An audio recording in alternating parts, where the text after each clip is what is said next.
दोस्तों, मैं 17 की थी और वे 39 साल के शादीशुदा आदमी।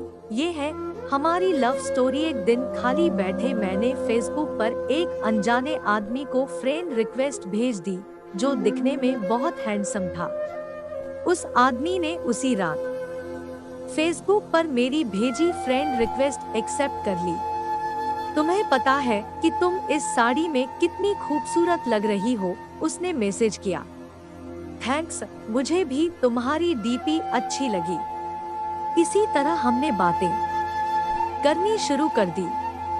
मुझे पता था कि वह 39 साल का शादीशुदा आदमी है, जो 2 बच्चों का बाप भी है।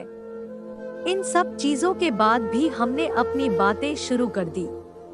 इतना ही नहीं, हमने अपना नंबर भी एक दूसरे के साथ बदल लिया।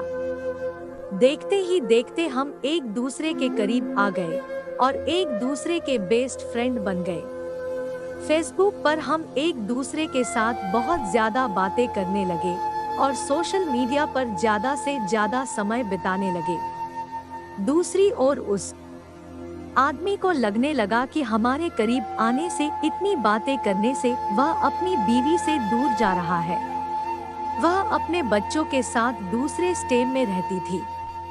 वह मुझसे बोलता था, अभी पता नहीं, मैं सारा दिन तुम्हारे बारे में ही सोचता रहता हूँ। मुझे अफसोस है इस बात पर। मैं नेचर से काफी शर्मीली थी। मेरे काफी अच्छे दोस्त भी थे, लेकिन मुहाफिज जैसा दोस्त होना काफी स्पेशल था मेरे लिए। 1 महीने की चैटिंग के बाद हमने स्काइपिंग करना भी शुरू कर दिया। हम उस पर बातें कम और एक दूसरे को घंटों निहारा ज्यादा करते थे। एक रात वह मेरे साथ वीडियो कॉल पर था। उसने बोला, ऐसे देखते देखते कहीं प्यार ना हो जाए। खैर, अब हम रोज ही वीडियो कॉल करने लग गए। हम इतने पास आ चुके थे कि अब हम एक रियल कपल की तरह बिहेव करने लगे थे। हम रोमांस करते, एक दूसरे को चिढ़ाते और थोड़ी लड़ाइयाँ भी करते।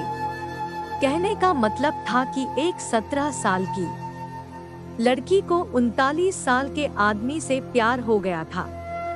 इसी दौरान इसकी बीवी और बच्चे इससे मिलने आए, पर वह फिर भी मुझसे बातें किया करता था। यहाँ तक कि वह अपनी बीवी के सामने भी मेरी कॉल उठा लेता था।